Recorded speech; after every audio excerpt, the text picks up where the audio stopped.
Hey, it's Anthony Iannarino. Welcome back. I'm going to have a conversation with you. It's a one-way conversation because we're not together. We're not like on a Zoom meeting or anything like that. And I don't get to talk to you, but I can talk to you, but I can't talk with you. So I would rather be talking to you together at some point, and keep your eye out for a webinar where we're going to share some ideas like the ones I'm about to give you where we can talk to each other. So stay tuned for that. What I want to talk about is I want to talk about 9 questions that you can use to think like a client and win big deals. Okay, so one of the things that we do that's really helpful for us, there's always dichotomies, like there's always tension in what we talk about in sales, is we think like salespeople. So we think about, how do I approach this? How do I create value for this client? How do I get them to commit to this next meeting, or to bring in other stakeholders, or bring in an executive who's going to support this initiative? So those are all things that are good for us to think about. But the other side of that tension, the conflict that we have, is what do they think about? So what we're going to do with these 9 questions is ask ourselves, what would it be like if we were in the client's shoes, and what would we want and what would we need?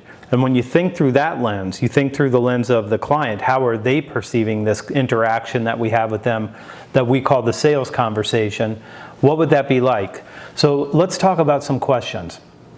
If you were in your client's shoes right now, what would cause you to change what you're doing? So we're all the time calling people. We're trying to schedule a meeting with them. We want to sit down with them so that we can create a new opportunity for us and an opportunity for them to get better results. So if you have to think like a client right here, what would cause you to change? So if somebody calls and they're like, hey, I'd love to pitch you our product. It's really good. It's better than anything I've used before. I don't think that's going to do it. I don't think that somebody's going to go like, wow, they say their product's better than the one we have. That's not why people change. So if you want to think like a client, you have to think about, what's the strategic outcome that this person might be struggling with? Where would they need help? What kind of challenges do clients generally have that you can solve for them? And then how do you have a conversation about, here's what we would do to help you get better results? Because ultimately, the first commitment that you ask for, that commitment for time, is about exploring change. So if you go to the Lost Art of Closing, or you go to Eat Their Lunch, you're going to learn a modern approach that would teach you to say something like, I'd love to share with you the 4 trends that we think are going to have the biggest impact on your business over the next 18 to 24 months.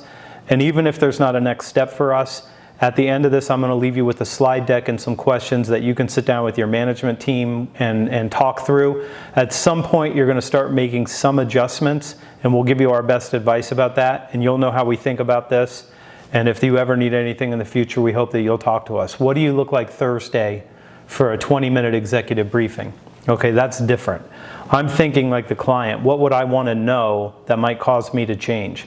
Okay, if you were a client, second question, what results would you find challenging? I mean, if you're going to call into some category, like maybe you work with healthcare companies, what are they experiencing right now that's challenging for them? Or maybe you work with scientific companies, what's challenging them? I don't know what you do, but you should know what kind of challenges do your clients generally have that they need help with. So what results, if you were them, would you find to be the most difficult to create right now? I came out of temporary staffing. A lot of people had trouble attracting the talent they need. They had trouble with turnover. They had trouble with their culture, all kinds of things that would cause them not to produce the results that they wanted. So you have to be an expert in the challenges that your client wants if you're going to serve them. So think like them and decide, what are they probably challenged with right now, post-pandemic, post-civil unrest, pre-election 2020 in the United States or wherever you happen to be. So think that way, because it allows you to better serve your client. If you think like your client right now and you're trying to decide, like, what would I do to create value for them? Think about them and then ask yourself this question. If I were in their shoes right now, what would I need to know more about? What would be really helpful for me to understand the world that I'm living in and what I could do about this? So if you want to be a consultative salesperson, and if you say things like, I want to be a trusted advisor, one of the things that you have to do is provide your client with what we call a higher resolution lens. Okay, so they're looking at the world through these lenses, or these lenses. So they're looking at the world through a certain set of lenses, and what you want to do is say, let me show you a different lens. Let me show you how to think about this differently. Let me show you something that you haven't seen that will clear up this picture for you, so that the dissonance, the lack of understanding of what's going on and why it's happening gets clear, so your client can make a good decision about how to move forward. That's what consultative salespeople do. All right, so now we've talked a lot about change, but the other thing that we have to think about is, what would change mean for you?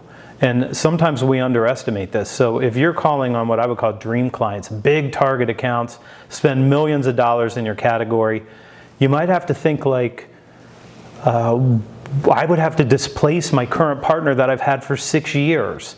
All right, well, that's a big deal, you know, especially if they're doing pretty good work, not as good a work as you could do for them, but pretty good. They've got deep relationships. They know how to work together.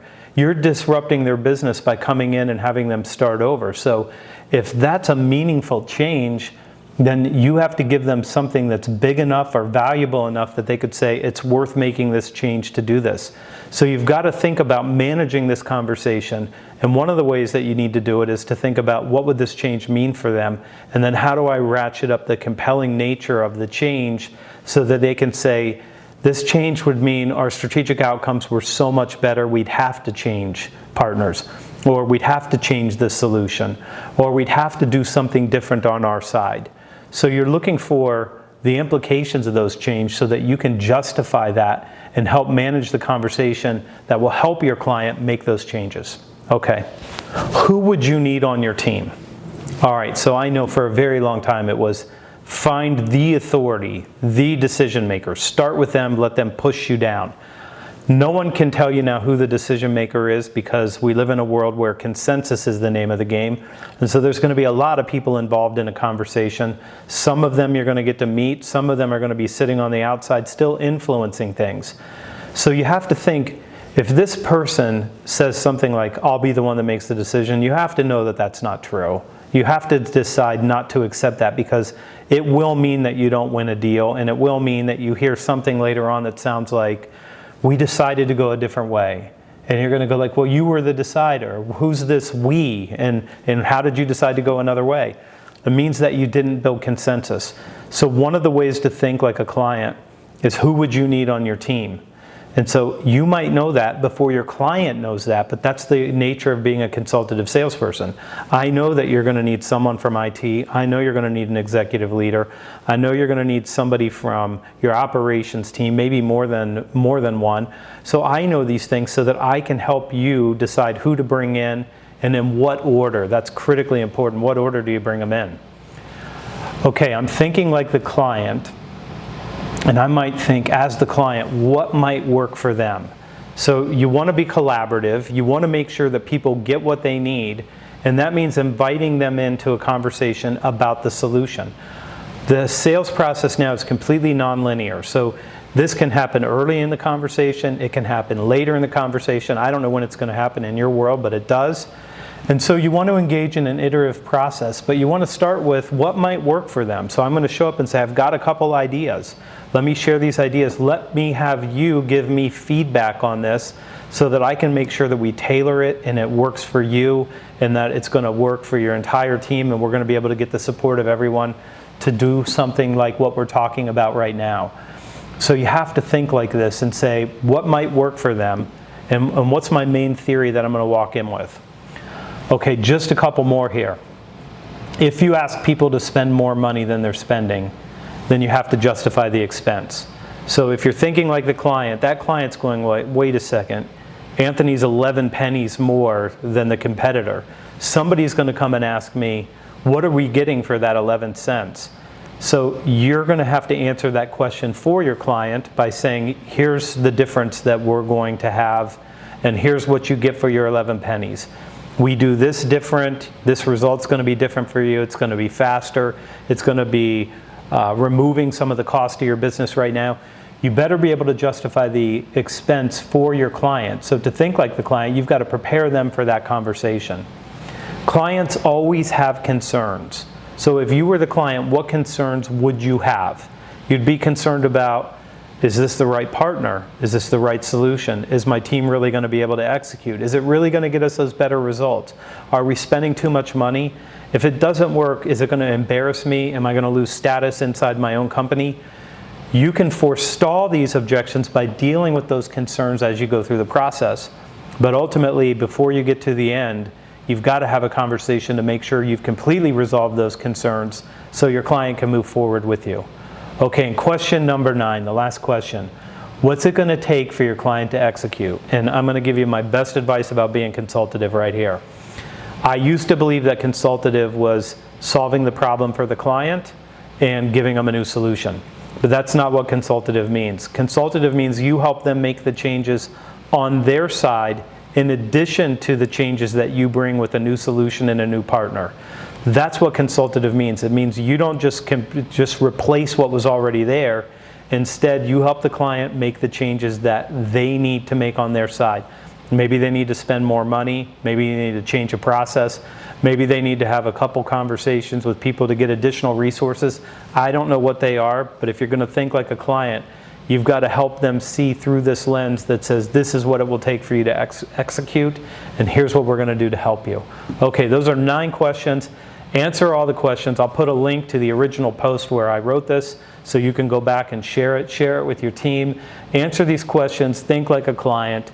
If you think like a client, you'll serve them better, you'll do better work, and you'll win bigger deals. All right, I'm Anthony Iannarino. Go to thesalesblog.com/newsletter. Sign up for the Sunday newsletter, my best work every week in your inbox Sunday morning. And then go to b2bsalestraining.com. Check that out.